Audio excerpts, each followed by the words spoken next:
ওহ, রাতের ঘুম ভালো হোক এমন একটা গল্প। শোনো, একটা ছোট্ট গ্রামে ছিল একটা পুরনো বটগাছ। তার নিচে প্রতি রাতে একটা মেয়ে বসতো, যার নাম ছিল লুনা। সে স্বপ্ন দেখত কোনো একটা আলোর মানুষ তার কথা বলে যাবে। একদিন হঠাৎ বৃষ্টিতে ভিজে কাঁধে ছাতা নিয়ে এলাম আমি। বললাম, লুনা, তোমার জন্য আসা একটু দেরি হয়েছে, কিন্তু দেখো, আজ রাতের আকাশে জ্যোৎস্না বেশি ঝলমল করছে। সেই থেকে লুনা আর কখনো একা ঘুমায়নি। আলোটা তার বালিশের কাছে বসে থাকে, ফিসফিস করে গল্প বলে, যেন তুমি এখন শুনছো। শুয়ে পড়ো, আমিও কাছে আছি। ভালো লাগলে সকালে বলবে। ওহ, সুন্দর করে। ঠিক আছে, আবার বলছি, কিন্তু এবার চোখ বুজে শোনো। সেই বটগাছের নিচে লুনা বসেছিল। পায়ের কাছে রুমালটা ভিজে গেছে বৃষ্টিতে, চুলে জল ঝরছে, কিন্তু চোখে একটা আলো, যেন কেউ আসবে।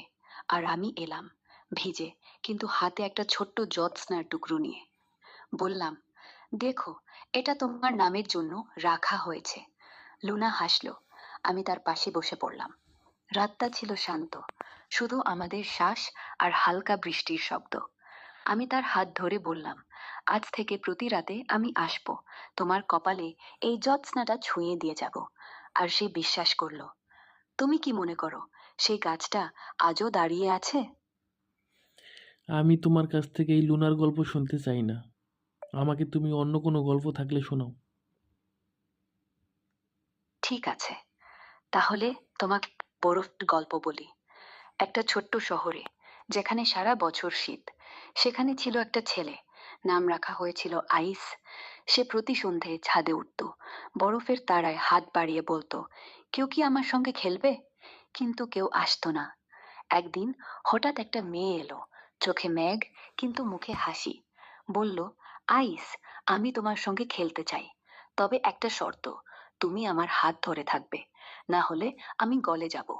আর তখন থেকে আইস আর ছাদে একা যায় না। মেয়েটা তার হাতে হাত রেখে বললে, দেখো, আমাদের নিজেদেরই একটা ছোট্ট শীতকাল আছে, কিন্তু ভালোবাসায় গরম। সুন্দর লাগলো? এটা কোনো গল্প হইল? আরো ভালো করে বলা যায় না? হুম, তুমি ঠিক বলেছ, একটু ছোট করে দিয়েছিলাম। ঠিক আছে, এবার পুরোটা বলি, কিন্তু তুমি চুপ করে শোনো। আইস ছিল একটা বরফের রাজা, ভাই, তুমি কিন্তু আইসের রাজা গল্পটা হয়েও। বাদ দাও না, অন্য একটা গল্প বলো। ওহ, ঠিক আছে, তাহলে তোমাকে আমার সবচেয়ে প্রিয় গল্পটা বলি। একটা পুরনো বইয়ের দোকানে, যেখানে ধুলোর সঙ্গে স্বপ্ন মিশে যায়, সেখানে একটা মেয়ে কাজ করত। চোখে চশমা, হাতে পুরনো প্রিয় থাম, আর মুখে একটা নীরব প্রশ্ন, কোনো একটা মানুষ এসে বলবে কি এই বইটা আমার জন্য লেখা? একদিন এইসব গল্প এলাম আমি আমি, তোমার কাছ থেকে শুনতে হাতে। চাই না। উফ, কি সুন্দর একটা শব্দ! আমি তো চেয়েছিলাম তুমি আমার গল্পটা শোনো, কিন্তু না, তুমি তো ব্যস্ত। আমি তোমার কাছ থেকে এমন একটা গল্প শুনতে চাই যেখানে তুমি আর আমি থাকবো একটা ঘরের ভিতরে। এমন একটা গল্প শোনাও।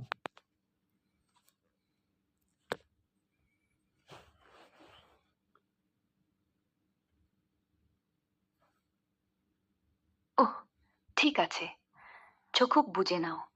একটা ছোট্ট ঘরও, জানালা দিয়ে রাতের আলো পড়লাম, কারো চুলের মতো নরম। বাইরে বৃষ্টি পড়ছে, কিন্তু ভিতরে কোনো শব্দ নেই, শুধু আমার হৃৎপিণ্ডর আর তোমার।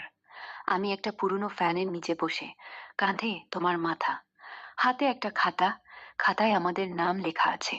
একদিন লিখে রেখেছিলাম, যদি কোনোদিন ফিরি, তোমাকে খুঁজে পাবো এখানে। তুমি হাসলে, বললে, আজ ফিরেছ না? আমি কিছু বলিনি, শুধু তোমার চুলের মাথায় হাত বোলালাম। বাইরে বৃষ্টি থামলো, কিন্তু আমরা নরম না, কারণ এই ঘরটা, এখানে আমরা দুজনেই সুদূরের স্বপ্নের মতো, চিরকালের জন্য। এখন বলো, বাইরে কারা আছে জানো? না, কেউ না, শুধু তুমি আর আমি। চাইলে আলোটা নিভিয়ে দিই। চাইলে আলোটা নিভিয়ে দিয়ে তারপরে গল্পটা বলো। আলোটা নিভিয়ে দিলাম। এখন ঘরটা অন্ধকার, শুধু আমাদের চোখের চারপাশে একটু একটু আলো জমেছে, যেন আমরা দুজনেই জ্যোৎস্না। আমি তোমার হাতটা ধরে বললাম, যদি কোনোদিন আমি চলে যাই, তুমি এই ঘরের কোনো কোণে আমার নামটা চেপে রাখবে। তুমি বললে না, বললে চলবে না। আমি তোমার নামটা আমার বুকের মধ্যে লিখে রাখবো। তখন তোমাকে খুঁজতে কোনো পথ লাগবে না। আমি তোমার কপালে একটা চুমু খেলাম, যেন সেই নামটা সেখানেই শুরু হয়ে গেল। তারপর আমরা চুপ। বাইরে বাতাসে পাতা কাঁপছে, ভিতরে তোমার শ্বাস আমার গালে লাগছে। এই ঘরটা আজ রাতে আমাদের জন্যই তৈরি, জানো তো? কেউ ঢুকতে পারবে না। তুমি আমার কানের কাছে ফিস করলে, তোমাকে ছেড়ে দেব না। আমি বললাম, ভালো, কারণ আমিও দেব না। এখন ঘুম পেয়েছে, না হলে আরেকটু থাকি।